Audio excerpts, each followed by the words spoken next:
Her Highness, Excellencies, ladies and gentlemen,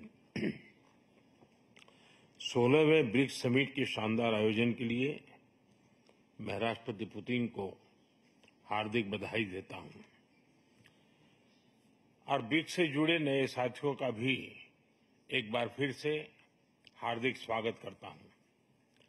नए स्वरूप में ब्रिक्स विश्व की 40% मानवता और लगभग 30% अर्थव्यवस्था का प्रतिनिधित्व करता है। पिछले लगभग 2 दशकों में ब्रिक्स ने अनेक उपलब्धियां हासिल की हैं। मुझे विश्वास है कि आने वाले समय में यह संगठन वैश्विक चुनौतियों का सामना करने के लिए और अधिक प्रभावी माध्यम बनकर के उभरेगा। फ्रेंड्स, मैं न्यू डेवलपमेंट बैंक के अध्यक्ष हर एक्सेलेंसी दिल्मा रूसेफ का अभिनंदन करता हूं। पिछले 10 वर्षों में यह बैंक ग्लोबल साउथ के देशों के विकास के लिए महत्वपूर्ण विकल्प के रूप में उभर रहा है। भारत के गिफ्ट सिटी के साथ साथ अफ्रीका तथा रूस में रीजनल सेंटर्स के खुलने से इस बैंक की गतिविधियों को बल मिला है और लगभग $35 बिलियन के डेवलपमेंट प्रोजेक्ट्स सैंक्शन किए गए हैं। एनडीबी को डिमांड ड्रिवन सिद्धांत पर काम करते रहना चाहिए और बैंक का विस्तार करते हुए long term financial sustainability, healthy credit rating और मार्केट एक्सेस सुनिश्चित करने पर प्राथमिकता रहनी चाहिए।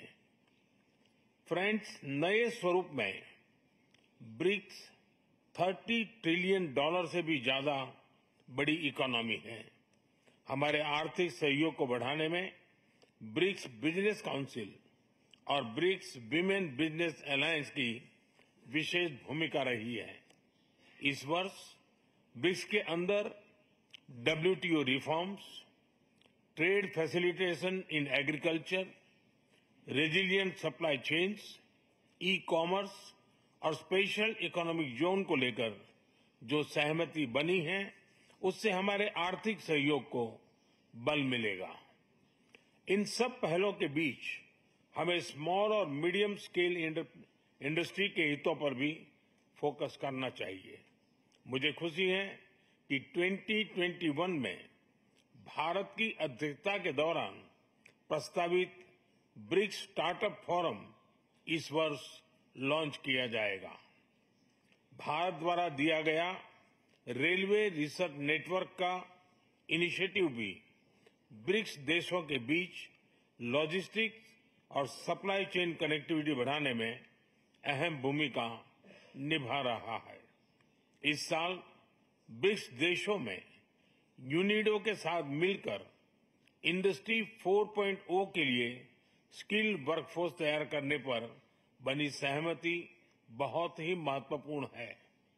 2022 में लॉन्च किया गया ब्रिक्स वैक्सीन R&D सेंटर सभी देशों की स्वास्थ्य सुरक्षा बढ़ाने में मदद कर रहा है। हमें डिजिटल हेल्थ में भारत का सफल अनुभव ब्रिक्स पार्टनर्स के साथ साझा करने में खुशी होगी।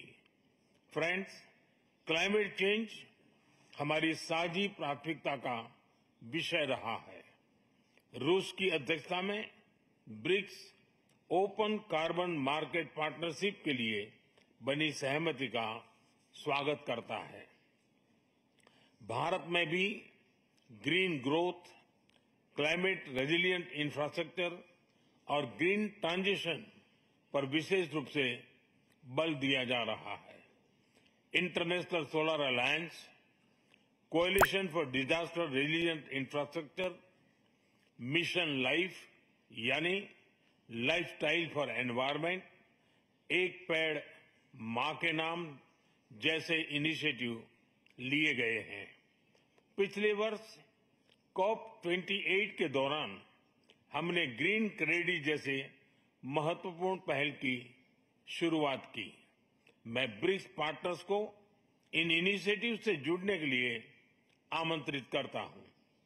ब्रिक्स के सभी देशों में इंफ्रास्ट्रक्चर के निर्माण पर विशेष रूप से बल दिया जा रहा है। भारत में मल्टी मॉडल कनेक्टिविटी को तेजी से बढ़ाने के लिए हमने गति शक्ति पोर्टल बनाया है। इससे इंफ्रास्ट्रक्चर विकास के लिए इंटीग्रेटेड प्लानिंग और इम्प्लीमेंटेशन में मदद मिली है और लॉजिस्टिक कॉस्ट कम हुई है। हमारे अनुभव आप सभी के साथ साझा करने में हमें खुशी होगी। फ्रेंड्स, ब्रिक्स देशों के बीच फाइनेंशियल इंटीग्रेशन बढ़ाने के लिए प्रयासों का हम स्वागत करते हैं। लोकल करेंसीज में व्यापार और सुगम रूप से क्रॉस बॉर्डर पेमेंट से हमारा आर्थिक सहयोग सुदृढ़ होगा। भारत द्वारा बनाया गया यूनिफाइड पेमेंट्स इंटरफेस यानी यूपीआई भारत की एक बहुत बड़ी सक्सेस स्टोरी है। इसे कई देशों में अपनाया गया है। पिछले वर्ष हिज हाइनेस शेख मोहम्मद के साथ मिलकर हमने इसे यूएई में भी लॉन्च किया। अन्य ब्रिक्स देशों के साथ भी इसमें सहयोग किया जा सकता है। फ्रेंड्स, भारत ब्रिक्स के अंतर्गत सहयोग बढ़ाने के लिए पूरी तरह से प्रतिबद्ध है।